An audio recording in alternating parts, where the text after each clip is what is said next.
Many parents are recovering emotionally after dropping off their college freshmen for their first year. Suzanne Hanna is a life coach for college girls, and she is here with us this morning to give us some tips on how to effectively communicate with your children once they head off to college. And so I think what we're going to talk about first is how to not project our emotions. Yes, projecting our emotions as new empty nesters is what we do as parents, because when our kids leave for school, we are so deeply excited for them, but it's a paradox because we're also deeply sad. And so sometimes I think we tend to project how we feel onto our college kids. And so in doing that, sometimes when we finally get to talk to them on the phone, one of my first communication tips is how to ask better questions. Because sometimes when we get them on the phone, we are so excited. We pepper them almost as if it's an interrogation, which it's not, but we just cannot wait to hear about their day and their classes and if they've made friends. And sometimes those questions can come across to our kids as questions having like a right or a wrong answer. And so they see that as teenagers as I'm good or I'm bad. And so when you ask the question, like, have you made any friends? Your kid is going to think, well, I have to say yes, or I'm a bad person, or I'm not having a good time, or my mom's going to worry about me. So instead of asking a question like, have you made friends? You can say something that's much more lighthearted and fun, like, who's somebody you've met that lives the farthest away? And that's a question that is open-ended and it's a fun answer. And so that way, as a parent, you can extrapolate from whatever they tell you, whether they are making friends or not. You can kind of make your own conclusions.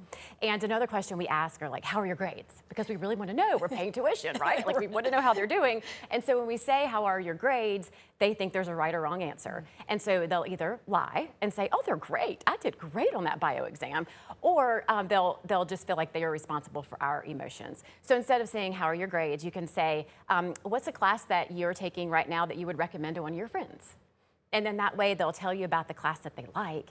And then sometimes that can segue into a more positive conversation. And then if they feel like they're in a space that's judgment-free and shame-free, they will tell you about the places they might be struggling, which is good. Yes. And those are good open-ended questions. So it avoids the everything's fine, is good. It encourages the conversation to continue. Absolutely. And that's what we want. We want them to want to pick up the phone when we call, because a lot of times college kids are so overwhelmed when they're first on campus. Their nervous systems are in high alert because everything they see, smell, taste, touch, feel, all of their senses are just like overstimulation.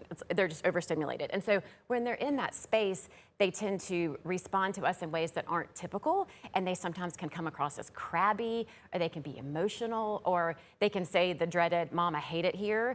And so then that emotional regulation becomes ours to take care of. It's our job to calm ourselves, take a deep breath, and also remember that as adults, we're responsible for our emotions. They're not responsible for our emotions. And sometimes parents like to ask the question of kids, which I really wish we wouldn't ask, and do not ask, do you miss me? Oh. That is a heartbreaker for the kids, because again, it's a right or wrong, yes or no answer. And what it does is it sets the kid up for feeling guilty, and it sets the kid up for feeling like they're responsible for us. And now I have to make my mom feel better because clearly she misses me, so now I got to tell her that I miss her, and I might not. And that's our goal. We want them to be happy and healthy on campus and not miss us. But that question, please don't ask that one.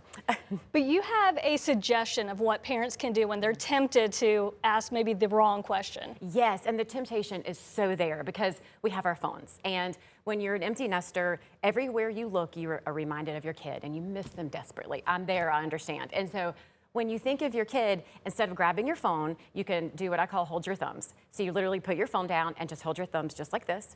And that physical removal from the phone gives you a chance to take a deep breath and to regulate yourself. And I suggest you ask yourself two questions. The first question is this something that I need to tell her right now? Like absolutely 100%, she has to know this right this second. Probably not.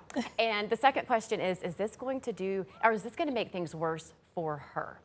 Because a lot of times parents like to send pictures of the dog lying on her bed, and that's just going to make her sad. And if she's sitting in chemistry class and she's locked in listening to her professor, and then she sees her sweet dog on the bed, she's going to, remove herself from class because her mind's going to go right back to home. She's going to feel homesick, and then that's just not what we want as parents. So if you had answered the first question as you held your thumbs, does she need to know this right now?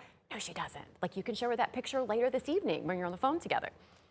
Great. Thank you so much. Those are some fantastic tips, Suzanne Hanna. Thank you so much for sharing your expertise with us this morning. And for more tips from Suzanne Hanna, you can visit her Instagram, Suzanne Hanna Coaching, and on her website at SuzanneHannaCoaching.com. And if you know someone who could use some of her advice, like you just heard here, you can rewatch this whole interview on her website, WFMYnews2.com.